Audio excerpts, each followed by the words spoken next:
വചനം തിരുവചനം. ഈശോയിലെ ഏറ്റവും സ്നേഹമുള്ള സഹോദരങ്ങളെ, ഒരു സമൂഹം, ക്രിസ്തീയ സമൂഹം അല്ലെങ്കിൽ നമ്മുടെ സമൂഹം ആരോഗ്യമുള്ള ഒരു സമൂഹമാകണമെങ്കിൽ തീർച്ചയായിട്ടും സ്നേഹം അവിടെ വേര് ഉറപ്പിക്കണം. എന്നാൽ നമ്മുടെ സമൂഹത്തിൽ ഇന്ന് ലൈംഗികമായ അരാജകത്വം, പോർണോഗ്രാഫി, അങ്ങനെയുള്ള ലൈംഗികമായ അരാജകത്വം, മദ്യം, മയക്കുമരുന്ന്, ഇതിൻ്റെ അരാജകത്വം നമ്മുടെ സമൂഹത്തിലുണ്ട്. അതിൻ്റെ പേരിൽ ധാരാളം വേദന അനുഭവിക്കുന്ന കുടുംബങ്ങളുണ്ട്, തകർന്ന് തരിപ്പണമായ ജീവിതങ്ങളുണ്ട്. അവരുടെ മധ്യത്തിലാണ് ഞാൻ ജീവിക്കുന്നത്. നിങ്ങളും അവരെ കുറെ കൂടി വ്യക്തമായി കാണുന്ന ഒരു വൈദിക സഹോദരൻ എന്ന നിലയ്ക്ക് ഇവർക്കെല്ലാം വേണ്ടി പ്രാർത്ഥിക്കാൻ എനിക്ക് കടമയുണ്ട്, നിങ്ങളെ ഓർമ്മിപ്പിക്കാനും കടമയുണ്ട്. അതുകൊണ്ട് ഇന്നത്തെ ഈ വചന ശുശ്രൂഷയുടെ ഈ സമയത്ത് സഹോദരങ്ങളെ, ഇങ്ങനെയുള്ള പാപങ്ങളെക്കുറിച്ച് കർത്താവിൻ്റെ വചനത്തിനെ അടിസ്ഥാനപ്പെടുത്തി ഏതാനും അനുഭവങ്ങൾ നിങ്ങളുമായിട്ട് പങ്കുവയ്ക്കാനാണ് ഞാൻ ആഗ്രഹിക്കുന്നത്. നമ്മുടെ കുടുംബം, നമ്മുടെ സമൂഹം ഈ 3 തരത്തിലുള്ള പാപങ്ങളിൽ നിന്ന് വിമുക്തമായൊരു സമൂഹം, നമ്മുടെ യുവജനങ്ങൾ അതിനനുസരിച്ച് വളർന്നു വരണം. നമുക്ക് തീക്ഷ്ണമായിട്ട് അവർക്ക് വേണ്ടി പ്രാർത്ഥിക്കണം. ഈ ശുശ്രൂഷയുടെ ഈ സമയത്ത്, വചന ശുശ്രൂഷയുടെ സമയത്ത് സഹോദരങ്ങളെ, കണ്ണുകളടച്ച് നമുക്കൊന്ന് പ്രാർത്ഥിക്കാം. ഈശോയെ, ലൈംഗികമായ പാപങ്ങൾ, പോർണോഗ്രാഫി തുടങ്ങി ആരും അറിയാതെ ചെയ്യാൻ പറ്റുന്ന പാപങ്ങൾ ഇന്ന് കൂടിക്കൊണ്ടിരിക്കുകയാണ്. മദ്യവും ലഹരിയും ഉപയോഗിക്കാൻ, മയക്കുമരുന്ന് ഉപയോഗിക്കാൻ താല്പര്യമുള്ള അല്ലെങ്കിൽ അതിനടിമയായിത്തീരുന്ന വലിയൊരു സമൂഹം, യുവജന സമൂഹവും ഇന്ന് വളർന്നുകൊണ്ടിരിക്കുകയാണ്. കർത്താവേ, ഞങ്ങളുടെ സമൂഹത്തിൻ്റെ ബലം കുറഞ്ഞുകൊണ്ടിരിക്കുന്നു. ഈശോയെ, അങ്ങ് കാണുന്നു.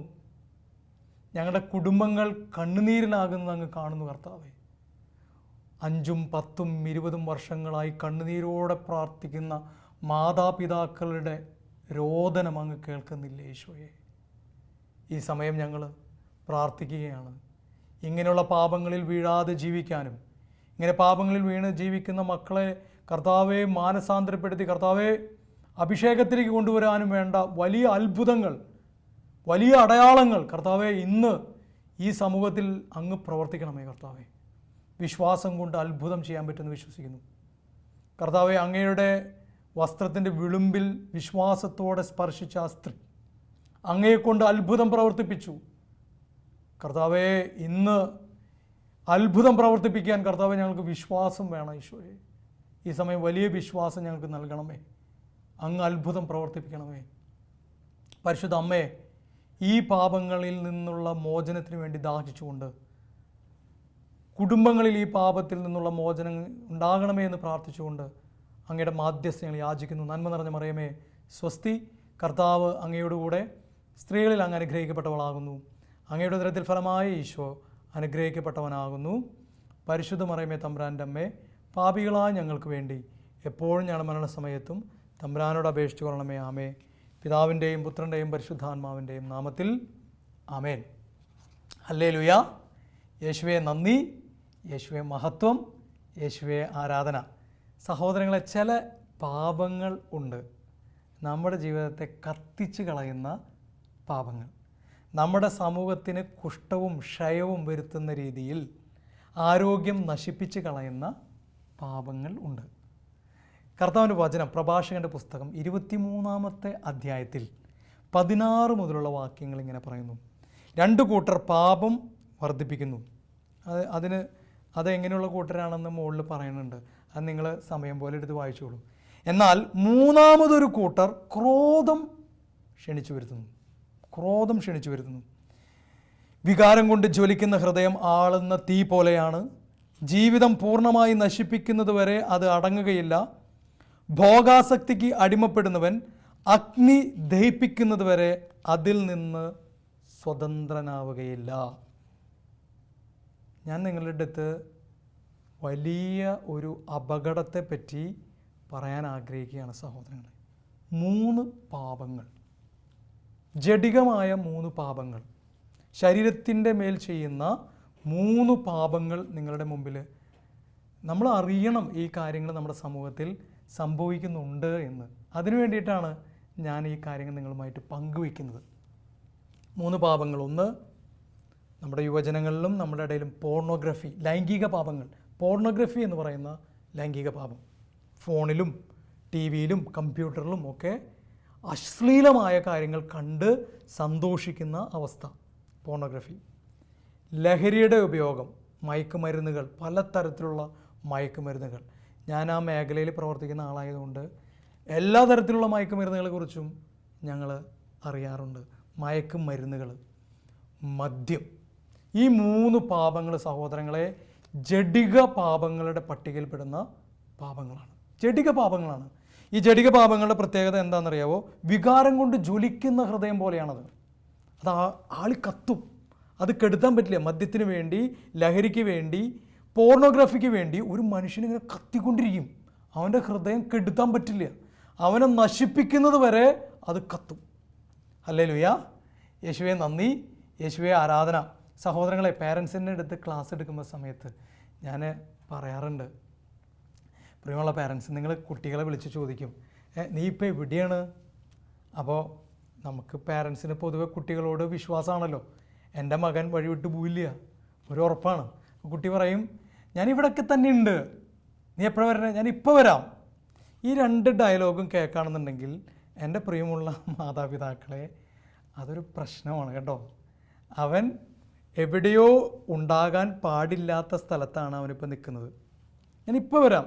മിക്കവാറും അവനിപ്പോൾ എത്തുകയില്ല. എൻ്റെ കൂടെ ഉള്ളൊരു സഹോദരൻ, അവൻ മദ്യമൊക്കെ ഉപയോഗിച്ചിരുന്ന സഹോദരനാണ്. അവനിപ്പോൾ മദ്യമൊക്കെ ഉപേക്ഷിച്ച് വളരെ ശക്തനായിട്ട് ജീവിക്കുകയാണ്. അവൻ പറഞ്ഞൊരു കാര്യമുണ്ട്. അമ്മ രാവിലെ അവനെ വിളിക്കും, 8 മണിയൊക്കെ ആകുമ്പോൾ അവനെ വിളിക്കും, എടാ നീ എവിടെയപ്പോൾ? ഞാനിപ്പോൾ വരാം, ഞാൻ ഇവിടെയുണ്ട്. 10 മണിയാകുമ്പോൾ അമ്മ വിളിക്കും, നീ എവിടെയാടാ? ഞാനിപ്പോൾ വരാം, ഞാൻ ഇവിടെയുണ്ട്. രാത്രി 8 മണിയായാലും അവൻ വരില്ല. അവൻ്റെ ഇപ്പോൾ വരാമെന്നുള്ള മറുപടിയും അവൻ ഇവിടെയൊക്കെ തന്നെ ഉണ്ടെന്നുള്ള മറുപടിയും വളരെ ഡേഞ്ചറസ് ആയിട്ടുള്ള മറുപടികളാണ്. അമ്മയ്ക്കത് ആദ്യമൊന്നും മനസ്സിലായില്ല. എൻ്റെ പ്രിയമുള്ള സഹോദരങ്ങളെ, ഈ പാപം, ഈ ഒരു ജഡിക പാപം നമ്മുടെ സമൂഹത്തെ ഇങ്ങനെ മെഴുകിക്കൊണ്ടിരിക്കുകയാണ്. എന്തിനു വേണ്ടിയിട്ട്? നശിപ്പിച്ച് കളയാൻ. ആളിക്കത്തുന്ന തീ പോലെയാണ് ഈ പാപം. സഹോദരൻ, ഒരിക്കലും ഒരു സഹോദരൻ എൻ്റെ അടുത്ത് വന്ന് മുട്ടുകുത്തി എന്നോട് കരഞ്ഞു പ്രാർത്ഥിച്ചു, അച്ഛാ എനിക്ക് പറ്റണില്ല അച്ഛാ, എനിക്ക് പറ്റണില്ല അച്ഛാ, എന്നെ കൊണ്ട് സാധിക്കണില്ല അച്ഛാ. ഞാൻ അവനോട് ചോദിച്ചു, എന്താ പറ്റി മോനെ? അപ്പോൾ അവൻ പറഞ്ഞൊരു കാര്യമുണ്ട്. അവനൊരു എൻജിനീയറാണ്.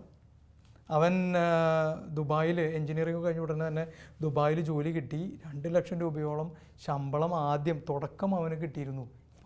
അതിനേക്കാൾ കൂടുതൽ കിട്ടുന്നുണ്ട്. കിട്ടുന്ന സമയത്ത് അവൻ്റെ റൂമിൽ 2 പേരുണ്ട്. അവനവൻ്റെ കൂട്ടുകാരനും ഉണ്ട്. 2 പേര് അവൻ്റെ റൂമിലുള്ളത്. അവൻ ജോലിയൊക്കെ കഴിഞ്ഞ് വരുമ്പോൾ അവൻ്റെ കൂട്ടുകാരൻ പറയും, എടാ ഒരു സാധനം ഉണ്ടെടാ, വാ, നിനക്ക് ബോറടിക്കണ്ട. ഭയങ്കര ബോറടി, എന്താ ചെയ്യണം, സാധനം ഉണ്ട്, വാ. അപ്പോൾ അവൻ്റെ കൂട്ടുകാരൻ അവനെ വിളിച്ചു ചെന്ന് അവിടെ ചെന്നിട്ട് കൂട്ടായതാണ്. അവനൊരു പെൻ ഡ്രൈവ് കൊടുത്തു അവന്. അവൻ ആ പെൻ ഡ്രൈവ് ഇട്ട് അവൻ ആദ്യമായി അവൻ്റെ ജീവിതത്തിൽ പോർണോഗ്രഫി, അശുദ്ധമായ കാര്യങ്ങൾ കാണാൻ തുടങ്ങി. അശുദ്ധമായ കാര്യങ്ങൾ അവൻ കാണാൻ തുടങ്ങി സഹോദരങ്ങളെ. എന്നിട്ട് അവൻ പറയാ, അച്ഛാ ഞാൻ ആദ്യം ഒരെണ്ണമൊക്കെ കണ്ടായിരുന്നുള്ളൂ, പിന്നെ 2ആയി 3ആയി, പിന്നെ അച്ഛാ രാത്രി എനിക്ക് ഉറക്കമില്ലാതായി അച്ഛാ, രാത്രി എനിക്ക് ഉറക്കമില്ലാതെ കാണാതെ പറ്റില്ല, അങ്ങനെ അവസ്ഥയാ അച്ഛാ. അത് കഴിഞ്ഞിട്ട് ഞാൻ ആവശ്യമില്ലാത്ത സ്ത്രീകളുടെ അടുത്തേക്ക് പോകാൻ തുടങ്ങി അച്ഛാ, ആവശ്യമില്ലാത്ത കാര്യങ്ങൾ കാണാൻ തുടങ്ങി അച്ഛാ. എന്തിന് കല്യാണം കഴിഞ്ഞിട്ട് എൻ്റെ ഭാര്യയെ ഭാര്യയായി നോക്കാൻ പോലും എനിക്ക് പറ്റണില്ല അച്ഛാ. അവൻ്റെ കല്യാണം കഴിഞ്ഞു, അവൻ്റെ ഭാര്യയെ ഭാര്യയായിട്ട് നോക്കാൻ പോലും പറ്റാത്ത വിധത്തിൽ. സഹോദര, വചനം എത്ര സത്യമാണെന്ന് നോക്കുക. ആളിക്കത്തുന്ന തീ പോലെയാണ്. നിൻ്റെ ജീവിതത്തെ ഇത് നശിപ്പിക്കുന്നത് വരെ ഇത് കെട്ടടങ്ങുകയില്ല. കർത്താവിന് മാത്രമേ, എൻ്റെ സഹോദരങ്ങളെ, ഒരു ചതുപ്പ് പോലെയാണ്. ഇവന് പറ്റില്ല, അവന് പറ്റുന്നില്ല, ഒരു നിലയ്ക്കും അടുക്കുന്നില്ല. അവന് എത്ര പരിശ്രമിച്ചാലും അവന് പറ്റുന്നില്ല. അവൻ സഹോദരങ്ങളൊരു ധ്യാനത്തിന് 5 ദിവസം പങ്കെടുത്തു. ഇന്ന് അവൻ വളരെ സന്തോഷത്തോടെ ജീവിക്കുന്നു. കർത്താവ് അവനെ തൊട്ടു, കർത്താവ് അവനെ കൊണ്ടുവന്നു. അവനോട് ഞാൻ പറഞ്ഞൊരൊറ്റ കാര്യമുള്ളൂ, മോനെ, ഈ പാപം വരുന്ന എല്ലാ വഴികളും നീ ഉപേക്ഷിക്കണം. ഈ പാപം നിൻ്റെ ജീവിതത്തിലേക്ക് കൊണ്ടുവരുന്ന എല്ലാ വഴികളും, ഫോണാണോ കമ്പ്യൂട്ടറാണോ ടി വി ആണോ, ഇത് 3 നിനക്ക് പാടില്ല. കംപ്ലീറ്റ്ലി നിൻ്റെ അടുത്തുണ്ടാവാൻ പാടില്ല ഈ 3 സാധനങ്ങളും. നീ ജോലി ചെയ്യുന്ന സ്ഥലത്ത്, ജോലി ചെയ്യുന്ന സമയത്ത് ഉണ്ടാകും, ഓക്കെ. അതിലപ്പുറം, കാരണം എന്താണെന്നറിയോ, ആളിക്കത്തുന്ന തീ പോലെ ഇത് നിൻ്റെ ജീവിതത്തെ ആളിക്കത്തിക്കുക. എന്താ സംഭവിക്കാമെന്നറിയോ സഹോദരങ്ങളെ? ഞാൻ ആലോചിച്ചിട്ടുണ്ട് ഈ പോണോഗ്രാഫിനെ പറ്റിയിട്ട് ഞാൻ പഠിക്കാൻ കാരണം എന്താ വെച്ചാൽ ഇവനാണ് ഒരു കാരണം. ഇവൻ്റെ ജീവിതം നശിപ്പിച്ച് കളഞ്ഞ് ഇവന് രക്ഷപ്പെടാൻ പറ്റില്ല എന്ന് മനസ്സിലാക്കി കഴിഞ്ഞപ്പോൾ ഞാൻ അതിനെക്കുറിച്ച് പഠിക്കാൻ തുടങ്ങി. എന്തായിരിക്കും ഈശോ, എന്താ എൻ്റെ കാരണം? ഞാനങ്ങനെ ഒരു മെത്രാൻ, പോണോഗ്രാഫിനെ പറ്റി ഒരു മെത്രാൻ എഴുതിയ അദ്ദേഹത്തിൻ്റെ ഇടവക ജനങ്ങൾക്ക്, രൂപതാ ജനങ്ങൾക്ക് എഴുതിയ ഇടയലേഖനം അതെന്നെ വളരെയധികം സ്വാധീനിച്ചു. ഞാൻ അദ്ദേഹത്തിനോട് നന്ദി പറയുകയാണ്. ആ മെത്രാൻ്റെ അടുത്ത്, ഇന്ത്യയിലല്ല വേറൊരു രാജ്യത്തെ മെത്രാൻ എഴുതിയതാണ്. വളരെ ആഗ്രഹപൂർവ്വം അദ്ദേഹത്തിൻ്റെ മക്കൾ ഈ ഒരു പാപത്തിൽ പെട്ടുപോകുന്നു എന്ന് തിരിച്ചറിയുമ്പോൾ, നമ്മുടെയൊക്കെ വീട്ടിൽ മക്കൾ റൂമിലിരുന്ന് മൊബൈൽ ഫോണിൽ കളിക്കുമ്പോൾ എല്ലാവരും ഉള്ളിൽ വിചാരിച്ചേക്കരുത് എൻ്റെ മോൻ ഒരിക്കലും തെറ്റ് ചെയ്യില്ല, എൻ്റെ മോള് ഒരിക്കലും തെറ്റ് ചെയ്യില്ല. വെറുതെ വിചാരിക്കുകയാണ് സഹോദരങ്ങളെ. അങ്ങനെ ഒരിക്കലും വിചാരിച്ചേക്കരുത്. എൻ്റെ മോനും എൻ്റെ മോളും തെറ്റ് ചെയ്യാൻ സാധ്യതയുണ്ട്, വീഴാനായിട്ട് സാധ്യതയുണ്ട്. വീണ് കഴിഞ്ഞാൽ പതുക്കെ അത് സ്റ്റാർട്ട് ചെയ്യുള്ളൂ. പൊട്ട സിനിമകളിലൂടെ സ്റ്റാർട്ട് ചെയ്യുള്ളൂ. അങ്ങനെ കൂടി അപ്പോൾ ഈ പിതാവിൻ്റെ ഇടയലേഖനത്തിൽ സഹോദരൻ, ഈ പിതാവ് വളരെ വിശദമായിട്ട് ഇതിനെക്കുറിച്ച് പഠിച്ച് എഴുതിയിരിക്കുകയാണ്. പിതാവ് പറയാം, ഒരു പ്രാവശ്യം പോണോഗ്രാഫി വാച്ച് ചെയ്യുന്ന ഒരു യുവാവിൻ്റെ അല്ലെങ്കിൽ ഒരു സഹോദരൻ്റെ, ഒരു സഹോദരിയുടെ ഉള്ളിൽ എന്താണ് സംഭവിക്കുന്നത്? പിതാവ് പറയാം, നമ്മുടെ വികാരങ്ങൾ, ലൈംഗിക വികാരങ്ങൾ ഇരിക്കുന്ന ബ്രെയിനിൻ്റെ ആ സ്ഥലം, അവിടേക്ക് സന്തോഷത്തിൻ്റെ ഒരു പ്രളയം ഉണ്ടാവും. ഹല്ലേലൂയ, യേശുവേ നന്ദി. നമുക്കെല്ലാവർക്കും സന്തോഷം വേണം, തീർച്ചയായിട്ടും നമുക്ക് സന്തോഷം വേണം. സന്തോഷം എല്ലാ മനുഷ്യനും ഉണ്ടാവണം, ജീവിതത്തിൽ സന്തോഷിക്കണം. പക്ഷേ ഈ സന്തോഷത്തിൻ്റെ പ്രത്യേകത എന്താ? ഈ പാപത്തിൻ്റെ സന്തോഷത്തിൻ്റെ പ്രത്യേകത എന്താ? അതെന്താ? തലച്ചോറിൽ എന്ത് പ്രവർത്തനമാണ് ഉണ്ടാക്കുന്നത്? ഇത് പൂർണ്ണമായി ഞാനൊരു ഡോക്ടറൊന്നുമല്ല, എങ്കിലും ആ പിതാവ് പറഞ്ഞ കാര്യം നിങ്ങളുടെ അടുത്ത് ഞാൻ ഷെയർ ചെയ്യാം. അപ്പോൾ പിതാവ് പറയാം, അപ്പോൾ ഒരുപാട് അതിൻ്റെ എൻസൈംസ്, സന്തോഷം ഉണ്ടാക്കുന്ന എൻസൈംസ് ഒരുപാട് അങ്ങോട്ട് ക്രിയേറ്റ് ചെയ്യപ്പെടും. എന്താ പ്രശ്നം എന്നറിയാവോ? അത് ക്രിയേറ്റ് ചെയ്യപ്പെടുമ്പോൾ ധാരാളം എനർജി വേണം, ധാരാളം ഊർജ്ജം വേണം. അങ്ങനെ ധാരാളം ഊർജ്ജം അതിനുവേണ്ടി ഉപയോഗിക്കും. എന്നിട്ട് പിതാവ് ശാസ്ത്രീയമായ പഠനങ്ങളുടെ വെളിച്ചത്തിൽ പിതാവ് പറയാം, ഒരു പ്രാവശ്യം പോണോഗ്രാഫി നോക്കുന്ന ഒരു സഹോദരൻ, സഹോദരി ആരും ആയിക്കൊള്ളട്ടെ, 4 പ്രാവശ്യം വിവാഹബന്ധത്തിൽ ഏർപ്പെടുന്ന, സംഭോഗത്തിൽ ഏർപ്പെടുന്ന ഒരു വ്യക്തി ചെലവാക്കുന്ന അത്രയും ഊർജം ചെലവാക്കുന്നു. ഹല്ലേലൂയ, യേശുവേ നന്ദി. 4 പ്രാവശ്യം, നിങ്ങളൊന്ന് ആലോചിക്കാൻ, കല്യാണം കഴിഞ്ഞ ഒരാൾ 4 പ്രാവശ്യം വിവാഹബന്ധത്തിൽ ഏർപ്പെടാൻ വേണ്ടിയിട്ട് ഓരോ ദിവസവും ഉപയോഗിക്കുകയാണെന്നുണ്ടെങ്കിൽ എന്തോരം ഊർജ്ജം ആ വ്യക്തിയുടെ ചിലവാകും, എന്തോരം സമയം ആ വ്യക്തിയുടെ ചിലവാകും, എന്തോരം ആ വ്യക്തിയുടെ വൈകാരിക തലം സ്വാധീനിക്കപ്പെടും. അതിപ്പോൾ പിതാവ് പറയാ, ഒരു പ്രാവശ്യം പോണോഗ്രാഫി കണ്ടു കഴിഞ്ഞാൽ ഇത്രയും ഊർജം ചെലവഴിക്കപ്പെടും, ഇത്രയും അധികം അദ്ദേഹത്തിൻ്റെ വൈകാരിക മേഖല, ബ്രെയിൻ്റെ വൈകാരിക മേഖല ഇരിക്കുന്ന തലത്ത് ഇത്രയധികം പ്രവർത്തനങ്ങൾ നടക്കും. അപ്പം എന്താ അവസാനം സംഭവിക്കാമെന്നറിയാവോ?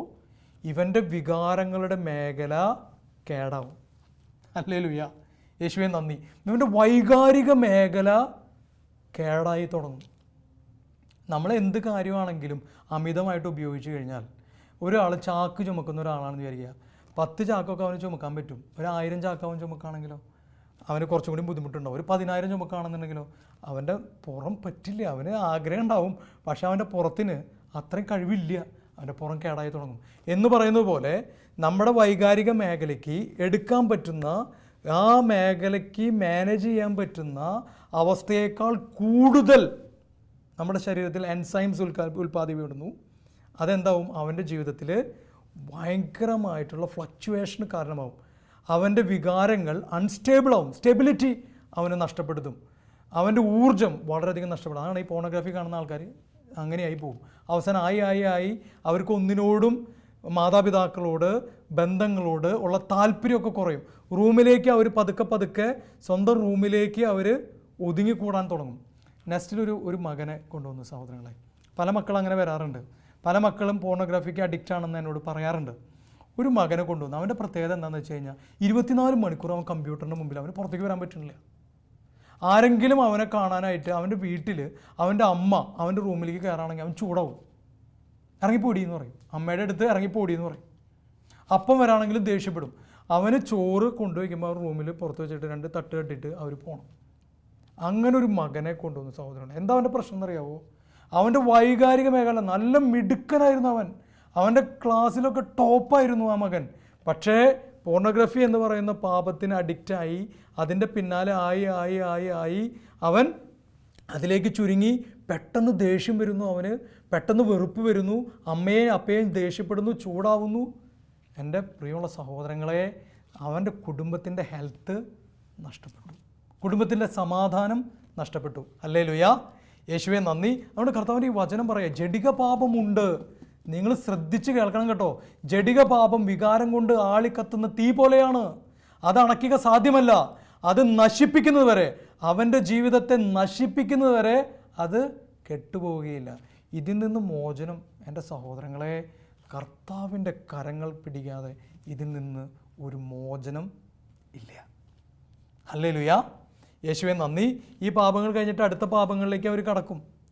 ഈ പോർണോഗ്രഫി എന്ന് പറയുന്ന പാപം കഴിഞ്ഞിട്ട് സ്വയം ഉപയോഗിക്കുന്ന പാപമോ മറ്റുള്ളവർ ഉപയോഗിക്കുന്ന പാപമോ അതിലേക്കൊക്കെ അവർ കടന്നു പോകും. എൻ്റെ പ്രിയപ്പെട്ട ഒരു സഹോദരൻ എൻ്റെ അടുത്ത് പറഞ്ഞതുപോലെ അതുപോലുള്ള പാപങ്ങളിലേക്ക് അവർ കടന്ന് അവൻ്റെ ജീവിതം അങ്ങോട്ട് നശിപ്പിച്ച് കുട്ടിച്ചോറാവും.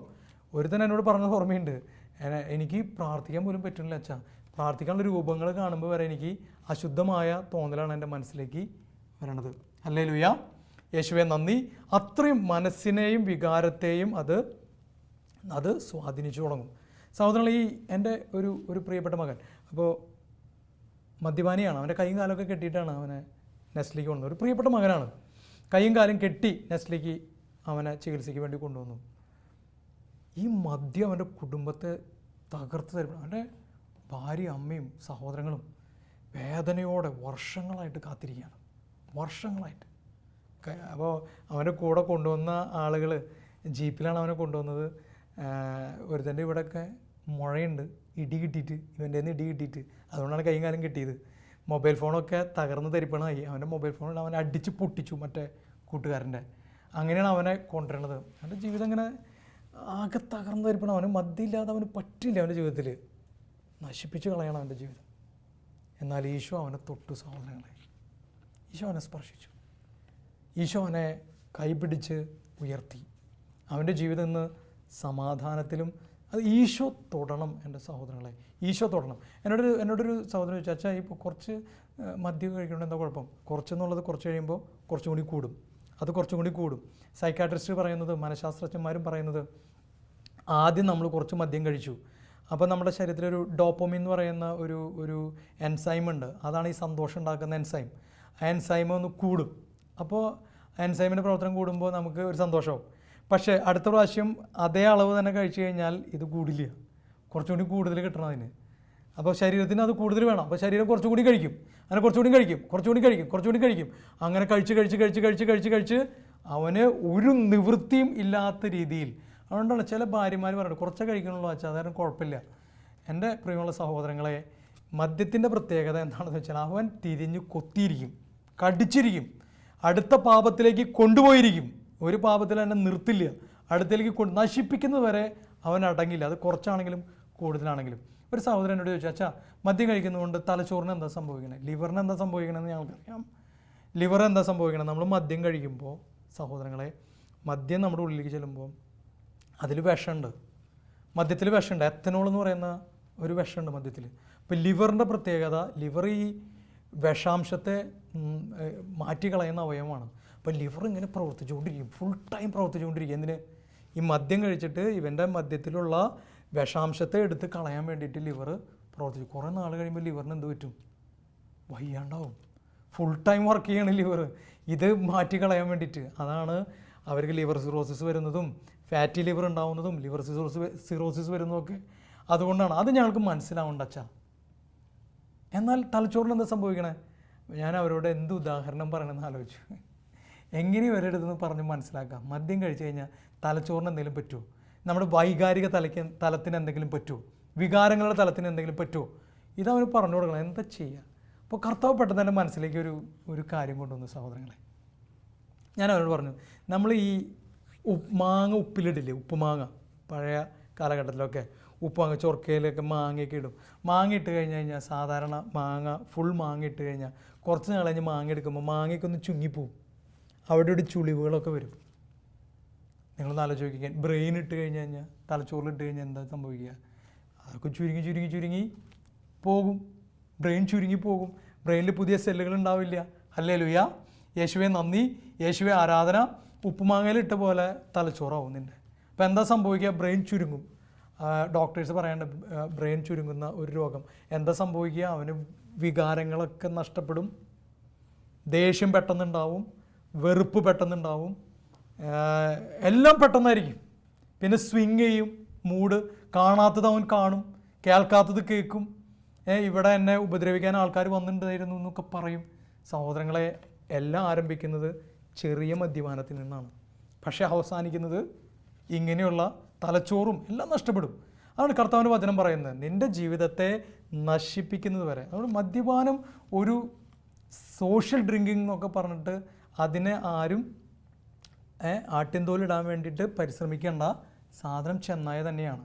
ഹല്ലേലൂയ, യേശുവെ നന്ദി, യേശുവെ മഹത്വം. ഇനി പ്രിയമുള്ള സഹോദരങ്ങളെ, മയക്കുമരുന്ന്. നമ്മുടെയൊക്കെ കുട്ടികൾ, ഞാൻ ഈ മേഖലയിൽ പ്രവർത്തിക്കുന്നത് കൊണ്ട് നിങ്ങളുടെ അടുത്ത് പങ്കുവയ്ക്കാൻ ആഗ്രഹിക്കുന്നൊരു കാര്യം, നിങ്ങളുടെ മക്കളെ വളരെ ശ്രദ്ധാപൂർവം നോക്കണം. നിങ്ങളുടെ മക്കളുടെ മുറിയിൽ എന്തൊക്കെയാണ് ഉള്ളതെന്ന് ശ്രദ്ധിക്കണം. ഇപ്പോൾ എല്ലാ തരത്തിലുള്ള മയക്കുമരുന്നുകളുണ്ട്. ഞാൻ നിങ്ങളുടെ അടുത്ത് കഞ്ചാവ് വളരെ സുലഭമാണ്, വളരെ ഇഷ്ടം പോലെ കിട്ടാനുണ്ട് കഞ്ചാവ്. ഞാൻ പല മക്കളെയും, കഞ്ചാവ് വലിക്കുന്ന മക്കളെയും കാണുമ്പോൾ അവരെന്നോട് പറയുന്നത്, അച്ഛാ ഞങ്ങളുടെ സ്കൂളിൽ, ഞങ്ങളുടെ കോളേജിൽ ഒരു പ്രാവശ്യമെങ്കിലും കഞ്ചാവ് വലിക്കാത്ത കുട്ടികൾ വളരെ കുറവാണ്. ആൺകുട്ടികളും പെൺകുട്ടികളും ഒക്കെ ഉപയോഗിച്ചു തുടങ്ങി.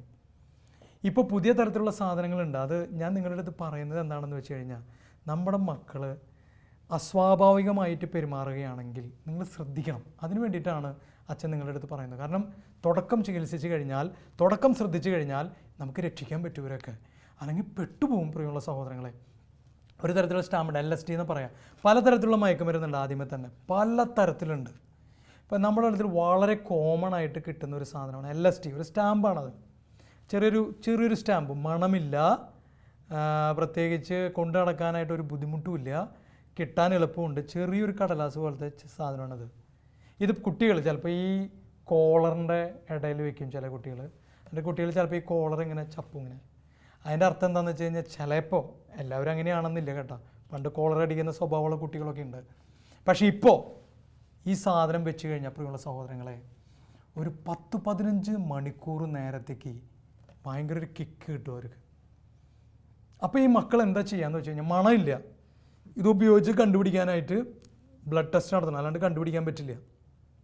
എന്താ എൻ്റെ മകൻ, എന്താ പറ്റിയത്, കുടിച്ചതാണോ, മണമൊന്നുമില്ലല്ലോ, എന്താ പറ്റിയത്, കഞ്ചാവ് വലിച്ചതിൻ്റെ മണമില്ലല്ലോ എന്നൊക്കെ പാരൻസ് ചിലപ്പോൾ ചിന്തിക്കുന്നുണ്ടാവും. എൻ്റെ പ്രിയമുള്ള മാതാപിതാക്കളെ, എന്നെ കാണുന്ന യുവജനങ്ങളെ, അവർ ചിലപ്പോൾ ഉപയോഗിച്ചിരിക്കുന്നത് ഈ സ്റ്റാമ്പായിരിക്കും, LSD എന്ന് പറയുന്ന ഈ സ്റ്റാമ്പായിരിക്കും. അത് ഉപയോഗിച്ച് കഴിഞ്ഞാൽ അത് കിട്ടാനുണ്ട്, ധാരാളമായിട്ട് കിട്ടാനുണ്ട്. അത് ഉപയോഗിച്ച് തുടങ്ങിയാൽ പ്രത്യേകത എന്താ വെച്ചാൽ, ഭയങ്കര പെട്ടെന്ന് മനുഷ്യനെ അഡിക്റ്റാക്കി കളയും. ഇനി അത് ഉപയോഗിക്കുന്നവരുടെ പ്രത്യേകത എന്താണെന്ന് അറിയാമോ സഹോദരങ്ങളെ? കാരണം അച്ഛൻ അവരൊക്കെ ഉപയോഗിച്ചവരൊക്കെ ചികിത്സിക്കുന്ന മേഖലയിൽ വർക്ക് ചെയ്യുന്ന ആളാണ്. ഇവനെ തിരിച്ചു കൊണ്ടുവരിക എന്ന് പറഞ്ഞു കഴിഞ്ഞാൽ വളരെ ബുദ്ധിമുട്ടുള്ള കാര്യമാണ്, ഭയങ്കര പാടാണ്. ഇവനെ തിരിച്ചു കൊണ്ടുവരിക എന്ന് പറഞ്ഞു കഴിഞ്ഞാൽ എളുപ്പമല്ല. എൻ്റെ ഒരു സഹോദരൻ, കഞ്ചാവ് വലിച്ചിരുന്ന ഒരു സഹോദരൻ, ഒരുപാട് നാൾ, 10-22 വയസ്സ് അവനായിട്ടുള്ളൂ കേട്ടോ, 10 കൊല്ലത്തോളം കഞ്ചാവ് ഉപയോഗിച്ചു. അപ്പോൾ 12 വയസ്സുള്ളപ്പോൾ ഉപയോഗിച്ച് തുടങ്ങിയതാണ്. 7ാം ക്ലാസ്സിലൊക്കെ പഠിക്കുമ്പോൾ അവൻ ഉപയോഗിച്ച് തുടങ്ങി. അത്ര അവൈലബിളാണ്. അവൻ കഞ്ചാവൊക്കെ നിർത്തി, അവൻ വീട്ടിലേക്ക് ചെന്ന് അവൻ നല്ല മിടുക്കനായിട്ട് വീട്ടിൽ കഴിയുമ്പോഴും അവനെ സമാധാനത്തിലേക്ക് വിടാനായിട്ട് 2-3 മാസം എൻ്റെ കൂടെ നിന്നിട്ടാണ് അവൻ വീട്ടിലേക്ക് ചെല്ലണത്. വീട്ടിൽ ചെന്ന് കഴിഞ്ഞിട്ട് അവനെ സമാധാനത്തിൽ വിടുന്നില്ല. അവൻ്റെ കൂട്ടുകാരെ പറഞ്ഞു, എടാ വാടാ, വാ എന്ന് വിളിക്കും, വാ. അവൻ പറഞ്ഞു, ഞാൻ വരാം, പക്ഷേ എനിക്കിതൊന്നും വേണ്ട. അവൻ അവിടത്തേക്ക് ചെന്നു. അവിടെ ചെന്ന് കണ്ട ഈ സാധനം പിന്നെ ഇന്ന് വിടില്ല. അവരോട് ഞാൻ നിനക്ക് ഫ്രീ ആയിട്ട് ഒരു കൊട്ട കഞ്ചാവ് ഇരിക്കട്ടെ, അങ്ങനെ പറഞ്ഞിട്ട് ഒരു കൊട്ട കഞ്ചാവ് എടുത്ത് കൊടുത്തു. അവനത് മുഴുവൻ വലിച്ചു തീർത്തു ഒരൊറ്റ ദിവസം കൊണ്ട്. എന്നിട്ട് വീണ്ടും എൻ്റെ അടുത്തേക്ക് അവൻ്റെ പാരൻസ് കൊണ്ടുവന്നേക്കാം, അച്ഛാ എന്താ ചെയ്യുക അച്ഛാ. നമ്മുടെ ജീവിതത്തെ നശിപ്പിക്കുന്നവരെ കഞ്ചാവിൻ്റെ കാര്യം അത് വലിച്ചു കഴിഞ്ഞാൽ അറിയാം, അതിൻ്റെ മണം ഉണ്ടാവും. പക്ഷേ ചില സാധനങ്ങൾ വലിച്ചു കഴിഞ്ഞാൽ പിള്ളേർ മുഴുവൻ സമയം റൂം പൂട്ടിയിട്ടിരിക്കുകയാണെന്ന് വിചാരിക്കുക. നമ്മുടെ മക്കൾ, നമ്മുടെ യുവജനങ്ങൾ മുഴുവൻ സമയം എന്തിനാണ് മുഴുവൻ സമയം റൂം പൂട്ടിയിട്ടിരിക്കുന്നത്? റൂം തുറന്നിടാൻ പറ്റുന്ന സാഹചര്യമാണെങ്കിൽ മാക്സിമം റൂം തുറന്നിട്ടൂടെ? പുറത്തേക്ക് ഇറങ്ങുമ്പോഴും റൂം പുറത്തുനിന്ന് പൂട്ടിയിട്ട് പോവുക. എന്തിനാ റൂം മുഴുവൻ സമയം പുറത്തുനിന്ന് പൂട്ടിയിട്ട് പോകുന്നത്? പാരൻസ് നോക്കണം നിങ്ങളുടെ മക്കളുടെയും നിങ്ങളുടെ യുവജനങ്ങളുടെയും നിങ്ങളുടെ പ്രിയപ്പെട്ടവരുടെയും ഒക്കെ റൂമിൽ എന്താണ് ഉള്ളതെന്ന്. അതൊരു സ്വാതന്ത്ര്യം നമുക്ക് ഉണ്ടാവണം സഹോദരങ്ങളെ. അപ്പം ഇങ്ങനത്തെ മരുന്നുകളുണ്ട്, മയക്കുമരുന്നുകളുണ്ട്. ഇത് നമ്മുടെ യുവജനങ്ങൾ ഉപയോഗിക്കാനുള്ള സാധ്യതയുണ്ട്. കാരണം വളരെയധികം അതിൻ്റെ ശൃംഖല സ്പ്രെഡ് ചെയ്യപ്പെട്ട് കഴിഞ്ഞു. നമ്മുടെ സ്കൂളുകളിൽ, കത്തോലിക്ക സ്കൂളുകളിൽ, ഗവൺമെൻറ് സ്കൂളുകൾ, ഗവൺമെൻറ് എഞ്ചിനീയറിംഗ് കോളേജുകളിൽ ഒക്കെ ഹാൻഡ്സ് ഒന്നും അല്ലാതായി മാറിക്കഴിഞ്ഞു സഹോദരങ്ങളെ. ഹാൻഡ്സ് തുടങ്ങിയ സാധനങ്ങളൊന്നും ഇഷ്ടം പോലെ, ഹാൻഡ്സ് നിരോധിച്ചിട്ടും ഹാൻഡ്സ് കിട്ടുന്ന സ്ഥലങ്ങൾ എത്രമാത്രമുണ്ട്. എനിക്ക് ആ സ്ഥലങ്ങളൊന്നും അറിഞ്ഞുകൂടാ. പക്ഷേ ഹാൻഡ്സ് ഉപയോഗിക്കുന്ന ഒരുപാട് മക്കൾ എൻ്റെ അടുത്തേക്ക് വരുന്നുണ്ട്. നിർത്താൻ പറ്റുന്നില്ല. അവർ പറയും, അച്ഛൻ നിർത്താൻ പറ്റില്ല അച്ഛൻ. പറ്റില്ല, അത്രയും പാടാ. ഇങ്ങനെയുള്ള മക്കളെ, എൻ്റെ സഹോദരങ്ങളെ, പോർണോഗ്രാഫിക്ക്, മദ്യപാനത്തിന്, മയക്കുമരുന്നിന് അടിമപ്പെട്ട് ജീവിക്കുന്ന മക്കളെ, അതിൻ്റെ പ്രത്യേകത ജഡിക പാപമാണ്. പ്രഭാഷകൻ്റെ പുസ്തകത്തിൽ പറയുന്നത് അത് നശിപ്പിച്ച് കളയും. ആളിക്കത്തുന്ന തീ പോലെ നശിപ്പിച്ച് കളയും നമ്മുടെ ജീവിതത്തെ. ഇങ്ങനെയുള്ള മക്കൾക്ക് വേണ്ടി നമുക്കൊന്ന് പ്രാർത്ഥിക്കാം. ഈശോയെ, അവരെ തൊടണം. ഈശോയെ, അവരുടെ മാതാപിതാക്കളുടെ കണ്ണുനീര് കാണാൻ പറ്റില്ല. ഈ 22 വയസ്സായിട്ടുള്ള മകനെ കൊണ്ടുവന്നിട്ട് അവൻ്റെ അപ്പനും അമ്മയും കരഞ്ഞിട്ട് പറയാം, എത്ര നാൾ ഞങ്ങൾ നോക്കണം അച്ഛാ, വയ്യാണ്ടായി അച്ഛാ, പറ്റാണ്ടായി അച്ഛാ, ജോലിക്ക് പോകാൻ പറ്റില്ല അച്ഛാ, എത്ര നാൾ നോക്കണം. എൻ്റെ പ്രിയമുള്ള സഹോദരങ്ങൾ, ഈ വേദന അനുഭവിക്കുന്നു. പോർണോഗ്രാഫിക്ക് അഡിക്റ്റ് ആയിട്ടുള്ള ഒരു 14 വയസ്സുകാരനെ ഒരു അമ്മ എൻ്റെ അടുത്തേക്ക് കൊണ്ടുവന്നു. എന്താ ചെയ്യേണ്ട അച്ഛാ? അവൻ്റെ അടുത്തേക്ക് പോകാൻ പോലും ചിലപ്പോൾ പേടിയച്ഛാ. കാരണം അവൻ നോക്കുന്നത് അതുപോലെ. അമ്മ പറയാണ്, യേശുവേ, ഇതിലൂടെയൊക്കെ കടന്നു പോകുന്ന നമ്മുടെ മക്കൾ, നമ്മുടെ സമൂഹം ശക്തമായിട്ട് നമ്മൾ പ്രാർത്ഥിക്കണം. വിശുദ്ധ കുർബാനയുടെ മുമ്പിൽ വന്നിട്ട് മാതാപിതാക്കൾ കൈ ഉയർത്തി, എന്തുകൊണ്ട് എല്ലാ ദിവസവും കുർബാനയ്ക്ക് പോകണം? എൻ്റെ പ്രിയമുള്ളവർ, സാധിക്കുന്ന ദിവസങ്ങളിൽ കുർബാനയുടെ ഇടയിൽ പോയി കൈ ഉയർത്തി പ്രാർത്ഥിക്കണം. ഈശോയെ, ഈ ഇടവകയെ അനുഗ്രഹിക്കണേ, രക്ഷിക്കണേ, പ്രാർത്ഥിക്കണം. സ്കൂളുകൾക്ക് വേണ്ടി പ്രാർത്ഥിക്കണം. ഈ സ്കൂളിനെ കർത്താവേ തിന്മയിൽ നിന്ന്, തിന്മയുടെ കെട്ടിൽ നിന്ന് രക്ഷിക്കണേ ഈശോയെ എന്ന് പ്രാർത്ഥിക്കണം. മൊബൈൽ ഫോൺ ഉപയോഗിക്കുന്ന മക്കൾക്ക് വേണ്ടി പ്രാർത്ഥിക്കണം സഹോദരങ്ങളെ. ഇന്നിപ്പോൾ വളരെയധികം ഓൺലൈനായിട്ട് കാര്യങ്ങൾ ചെയ്യുന്ന ഒരു സമൂഹത്തിൽ നമ്മൾ ജീവിക്കുന്നുണ്ട്. പ്രാർത്ഥിക്കണം ശക്തമായിട്ട്. പരിശുദ്ധ അമ്മയുടെ മാധ്യസ്ഥം നമുക്ക് ചോദിക്കാം. ഇതിനൊരു പരിഹാരം ഞാൻ നിങ്ങളുടെ മുമ്പിൽ വെക്കുന്നത് വിശുദ്ധ കുർബാനയാണ്. ഞാൻ കണ്ടിരിക്കുന്ന പരിഹാരം വിശുദ്ധ കുർബാനയും വ്യക്തിപരമായിട്ട് ജപമാലയുമാണ്. വിശുദ്ധ കുർബാനയിൽ ഞാൻ അത്ഭുതങ്ങൾ കണ്ടിട്ടുണ്ട്. വിശുദ്ധ കുർബാനയിൽ ഈ അഡിക്ഷനിൽ നിന്ന് മക്കൾ പുറത്തേക്ക് വരുന്നത് ഞാൻ കണ്ടിട്ടുണ്ട്. ഞാൻ നിങ്ങളുടെ മുമ്പിൽ വെക്കുന്ന പരിഹാരം മറ്റൊന്നുമല്ല. ജോൺ ബ്രണ്ണമ്മ മാർപ്പാപ്പ പറഞ്ഞതുപോലെ ഈ ലോകത്തെ എല്ലാ വലിയ പ്രശ്നങ്ങൾക്കും പരിഹാരം ഒരു ചെറിയ അപ്പത്തിലാണ്. ആ ഒരു പരിഹാരം മാത്രമേ നിങ്ങളുടെ മുമ്പിൽ അച്ഛന് വെക്കാനുള്ളൂ. കുർബാനയിൽ പോയി സംബന്ധിക്കുക, കുർബാനയിൽ നിയോഗം വെച്ച് പ്രാർത്ഥിക്കുക, 30 ദിവസം മുടങ്ങാതെ വിശുദ്ധ കുർബാന അർപ്പിച്ച് പ്രാർത്ഥിക്കുക. ഈ ഒരു നിയോഗത്തിന് വേണ്ടിയിട്ട് നമ്മുടെ ഇടവകയിൽ ഇങ്ങനെ വേദന അനുഭവിക്കുന്ന കുടുംബമുണ്ട്, മക്കളുണ്ട്, പ്രാർത്ഥിക്കുക. അത്ഭുതങ്ങളുണ്ടാവും പ്രിയമുള്ള സഹോദരങ്ങളെ, അത്ഭുതങ്ങളുണ്ടാവും. ഇവരൊക്കെ മാറ്റം ഉണ്ടാവുമോ എന്ന് ചിലരെന്നോട് ചോദിക്കാറുണ്ട്. അപ്പോൾ എൻ്റെ കൂടെ എപ്പോഴും കുറച്ച് പേരുണ്ടാവും. അവർ വലിയ സാക്ഷിയാണ്. അവർ പറയും ഇത് മാറ്റാൻ പറ്റും, ഈശോ അനുഗ്രഹിച്ച് കഴിഞ്ഞാൽ മാറ്റാൻ പറ്റും. അവരൊക്കെ പറയും. അമ്മയുടെ മാധ്യസ്ഥ യാചിച്ച് പ്രാർത്ഥിക്കുന്നു. നന്മ നിറഞ്ഞ മറിയമേ സ്വസ്തി, കർത്താവ് അങ്ങയുടെ കൂടെ സ്ത്രീകളിൽ അങ്ങ് അനുഗ്രഹിക്കപ്പെട്ടവളാകുന്നു. അങ്ങയുടെ ഉദരത്തിൽ ഫലമായി ഈശോ അനുഗ്രഹിക്കപ്പെട്ടവനാകുന്നു. പരിശുദ്ധ മറിയമേ തമ്പുരാൻ്റെ അമ്മേ, പാപികളായ ഞങ്ങൾക്ക് വേണ്ടി എപ്പോഴും ഞങ്ങളുടെ മരണസമയത്തും തമ്പുരാനോട് അപേക്ഷിച്ചു കൊള്ളണമേ. ആമേൻ. നമ്മുടെ കർത്താവും രക്ഷകനുമായ യേശു ക്രിസ്തുവിൻ്റെ അതിശക്തമായ നാമത്തിൽ നിങ്ങളെല്ലാവരും, പ്രത്യേകിച്ച് ജഡിക പാപങ്ങളിൽ വീണിട്ടുള്ള എല്ലാ മക്കളും അനുഗ്രഹിക്കപ്പെടട്ടെ, ഇപ്പോഴും എപ്പോഴും എന്നേക്കും. ആമേൻ.